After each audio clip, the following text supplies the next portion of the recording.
ध्यान लगा कर गुरु आराधना, ध्यान लगा कर गुरु आराधना, लिखबो साहित्य बानी, झुर्मिल कर वो छंद साधना, लिखबो अमर कहानी, बिना गुरु के ज्ञान जहर के समान, बिना गुरु के ज्ञान जहर के समान। ध्यान लगा कर गुरु आराधना, लिखबो साहित्य बानी, ध्यान लगा कर गुरु आराधना, लिखबो साहित्य बानी, झुर्मिल कर वो छंद साधना, लिखबो अमर कहानी, बिना गुरु के ज्ञान जहर के समान, बिना गुरु के ज्ञान जहर के समान।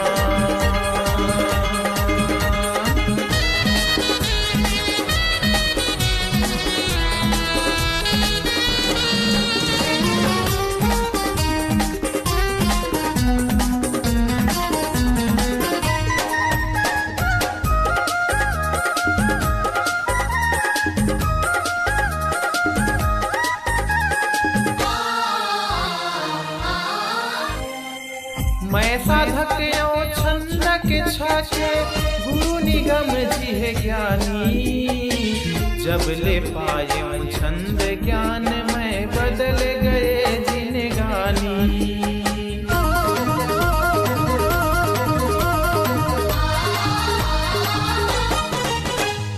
मैं साधक छंद के छाछे, गुरु निगम जी है ज्ञानी, जब ले पाए छंद ज्ञान में बदल गए जिनगानी।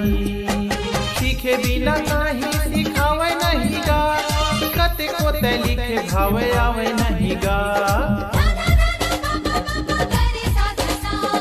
ध्यान लगा कर गुरु आराधना, कहिबो गुर तुर बानी, झुर्मिल कर वो छंद साधना, लिखबो अमर कहानी, बिना गुरु के ज्ञान जहर के समान, बिना गुरु के ज्ञान जहर के समान।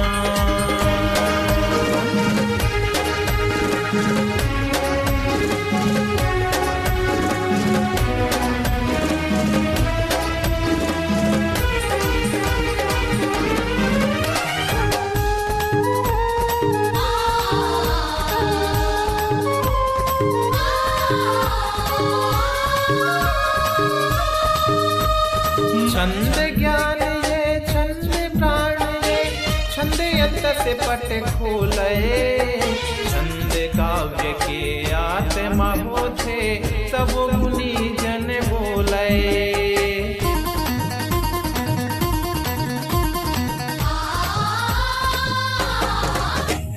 छंद ज्ञान ये छंद प्राण ये, छंद यंत्र से पट खोले, छंद काव्य के आत्मा होते, सब मुनि जन बोले।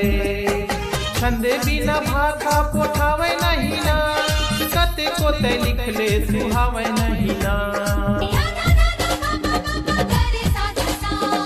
यति गति माहे सप्तल बांधना, मात्रा वरण लय जानी, झुर्मिल कर वो छंद साधना, लिखबो अमर कहानी, बिना गुरु के ज्ञान जहर के समान, बिना गुरु के ज्ञान जहर के समान, बिना गुरु के ज्ञान जहर के समान, बिना गुरु